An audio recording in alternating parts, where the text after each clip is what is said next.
ચલાવી લો. હા આવું છું થોડી વારમાં. બહાર કાઢીને રાખો.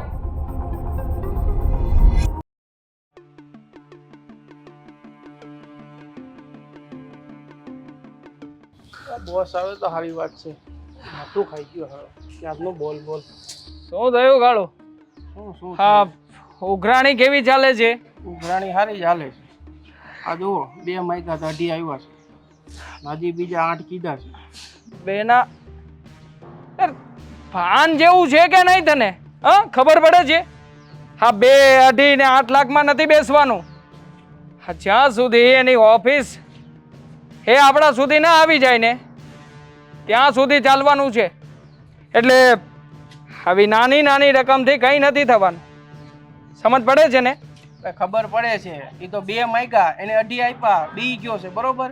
એને 8 નું કીધું છે એટલે બીજા 8 લઈને આવે ત્યારે આપણે પાછા રોન ફરી જવું. તને શું લાગે છે આ જુગારની રમત છે કે એક બાજી ચાલ્યા પછી બીજી બાજી ચાલવાની?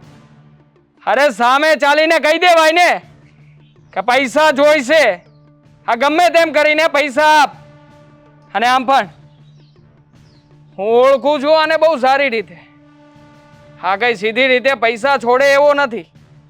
એટલે છે ને અને એક પણ વાતમાં નહીં આવતો. ગમે તેમ કરજે. બાકી એને છે ને તારી પાસે જે વિડીયોઝ પડ્યા છે, જે ફોટોઝ છે, આ બતાવીને તારા હાથ નીચે જ રાખજે. એટલે જ રાખ્યો છે ભાઈ. એને 8 કીધા છે. આવશે ત્યારે આપણે પાછું નવો પ્લાન કરશું. અને ઓમે એ થોડોક મગજનો ફરેલો લાગે છે એટલે વલાર પતે એમ સારું. મને ખસકાવો માંડ્યો આ વખતે તો મારી. એટલે જ કહી રહ્યો છું કે એમ કઈ સીધો સાધો માણસ નથી કે પૈસા આપી દે. આ શહેરમાં મોટું નામ છે, બહુ મોટી કંપની ચલાવી રહ્યો છે. અને હા ખાસ તો એની પાસે માણસો પણ હશે. એટલે છે ને ધ્યાન રાખજે. હું તને જ્યારે કહું અને જ્યાં કહું ને ત્યાં જ આવવાનું. એ સિવાય નકામાં ફોન નહીં કરતો.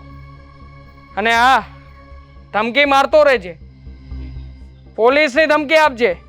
કીધું એને પોલીસનું કીધું. મેં કીધું સાહેબને ફોન હું કરી દઉં. બરાબર છે, ઠીક કરી રહ્યો છે અને એકદમ પરફેક્ટ ચાલી રહ્યો છે. જરાય ચિંતા ના કરતો. આમાંથી તને તારો ભાગ સમયસર મળતો રહે છે. બસ એ નહીં ભૂલતા. હા તારા એકાઉન્ટમાં તારા પૈસા આવી જશે. અને બીજી એક ખાસ વાત, હવે બીજી વખત જ્યારે આવે ને ત્યારે એને કહેજે કે ફાઇનલી એણે એના ઓફિસના કાગળિયા જમા કરાવવાના છે. અને એ પણ જેના નામે કહીએ ને એના નામે સાઈન કરીને આપવાના છે. ભૂલે નહીં. ઓકે? અને હા વાત રહી આ તારા મોબાઈલમાં જે વિડીયો છે એની, તો આ વિડીયોમાંથી અમુક વિડીયોઝ તું એક કામ કર. તને એક નંબર મોકલી રહ્યો છું. એ નંબર ઉપર સેન્ડ કરી દે. લાવ હા નંબર છે. હા હા નંબર ઉપર વોટ્સઅપ કરી દે.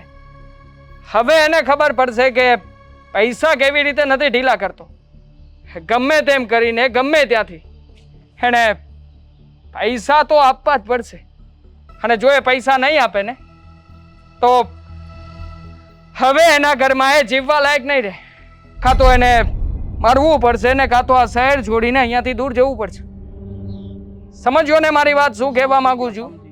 હા આજે સાંજે આવજે આપણો જે પ્લોટ છે ત્યાં. અને આ પ્લોટ પર આવીને તારા રૂપિયા જે કંઈ પણ છે ને એ કેશ લઈ જજે. ઓકે? હા સમજી ગયો ને બધું? બધું સમજી ગયો. એ બધું તો બરોબર છે પણ આમાં પોલીસ કેસ કેવું કઈ? અરે કઈ ના થાય. આ પોલીસની વાતથી તો એ ડરવાનો છે ને. આપણી પાસે એ જ રસ્તો છે કે સામે ચાલીને પોલીસનો ડર બતાવીશું. અને આમ પણ બહુ મોટો બિઝનેસમેન છે એટલે એને પોતાની ઇજ્જત અને આબરૂની પડી જશે. જો જરાક પણ ઊંધું પગલું ભરશે ને તો આફોડો એ જ સલવાઈ જશે. એટલે ક્યારેય પણ એ આવી કોઈ પણ વાતમાં ફસાશે નહીં. કારણ કે બિઝનેસમેનનો મગજ છે એની પાસે. એ જો બિઝનેસ માઇન્ડ ચલાવશે ને તો તો આપણે પણ એનાથી 2 કદમ આગળ.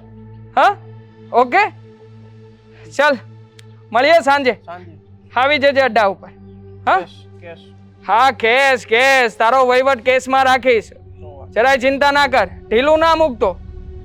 હા ચાલ મળીએ. ઠીક છે. હેલો મિત્રો, જો તમને અમારો વિડીયો પસંદ આવ્યો હોય તો અમારી ચેનલને લાઈક કરો, શેર કરો અને સબસ્ક્રાઇબ કરો. Thank you.